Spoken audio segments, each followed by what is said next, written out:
Hi, welcome to another edition of Conversations in the Gallery at the Old State House Museum. My name is Scott Moye, a tour guide here. I'm Amanda Colclasure. I'm the Youth Education Coordinator here at the Old State House Museum. And today we're going to be talking about old-time Arkansas superstition and folklore. So we also want to talk about the broom next. Yeah. So what do you know about the broom? You would place the broom on the threshold of the door, and it's supposed to, again, ward off the evil spirits. But there's also bad luck omens with the broom. Ladies are not supposed to step over the broom when it's in the threshold, because it could mean lots of different things. Like they're not going to get married. They're going to be a terrible housekeeper. Yes. I couldn't think of that. Terrible housekeeper. And also, when guests are around the house, you're not supposed to be sweeping around your guest, because that means that they're unwanted and you want them to leave. So, it's like kind of dropping a subtle passive-aggressive hint. Yeah. It's time for us to sweep you out the door. Exactly. I also read another one about the broom where you're not supposed to sweep at night. Yes. Because if you sweep your dirty household dirt, dirty dirt, your household stuff out the front door at night, you're going to be sweeping that dust into the eyes of the little ghosties that might be outside your house, and it gets in their eyes, makes them mad, and then you're going to need these, and the graveyard dirt to keep them out of your house. Okay. And I also read you're not supposed to sweep immediately after a guest leave, because then you're putting bad luck on them. Oh, really? Yes. I hadn't heard about that. Yeah. Okay. So don't sweep right after a guest leaves.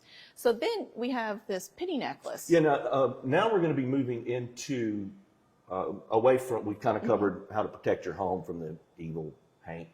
And now we're going to be moving into how to protect yourself from the haint, like your personal, your person.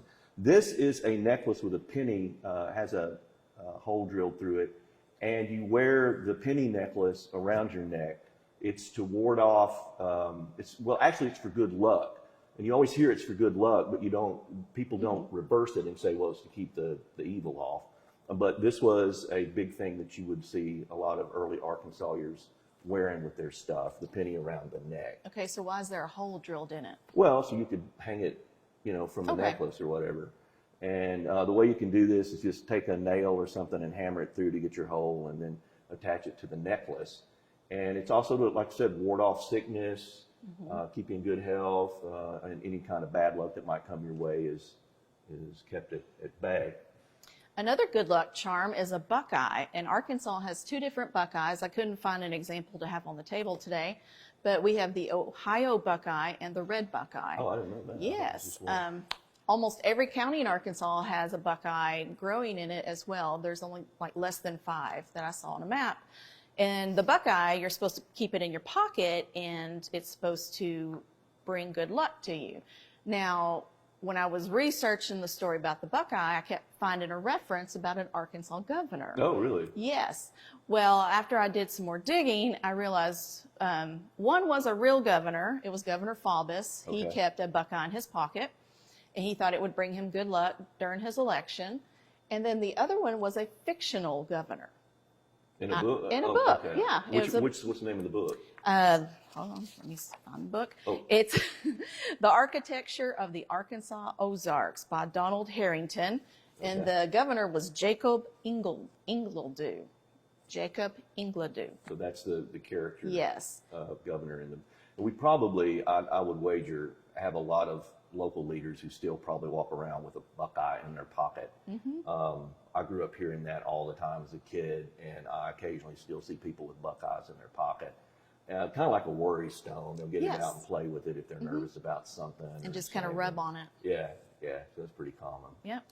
And then we have a pocket knife here. What is that for? Okay, these, the folklore with the knives is that if somebody's in pain in the house and they're sick or whatever, you can do one of two things with the knife, and it's not what you're thinking. You can take the knife, slide it underneath their pillow to help cut the pain. I don't recommend opening the knife while you're sliding it on. It's probably a bad idea. But you slide the knife under the pillow to help cut the pain, If their body is in pain some way or another, you slide the knife up underneath the bed to help cut the pain. This particular superstition you're going to find in all sorts of Arkansas references. It's just practically endless, and lots of people knew about using this to help cut pain. And during childbirth too, I read. Yeah, they would use it during childbirth as well. When you think about that, you kind of wonder whether, pain is really severe if the knife gets bigger. So maybe for childbirth, we're looking at a Bowie knife at that point. I would think, kind of use that. Yeah, well, we got one more item on our table, and we have two examples. They're poppet dolls. So this poppet doll, again, goes back to the African tradition, and it was brought over by the enslaved peoples, and it's kind of become a folklore tradition here in the South, out of New Orleans and stuff. But you're supposed to make a doll, 2 pieces of fabric. This is the one I made, and you stitch it together. You put some kind of filling in it, and I just use cotton balls.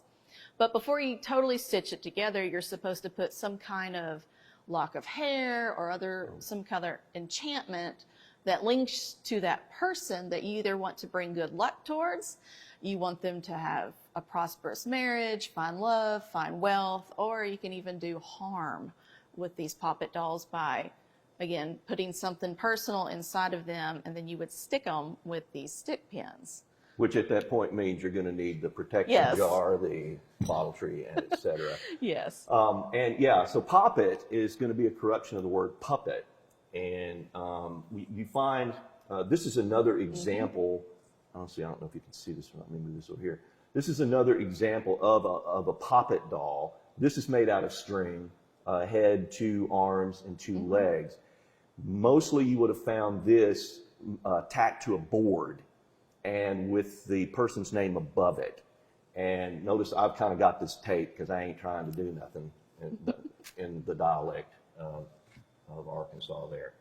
So I think we pretty much we've covered it all. Hope you learned a little bit today about Arkansas superstitions and folklore, how to protect your home and how to protect yourself when things aren't going well. Right, and please join us for another Conversations in the Gallery. They're every Tuesday on Facebook, and you can also check us out on the internet and Instagram as well. So thanks for your attention today. Yeah, thanks a lot.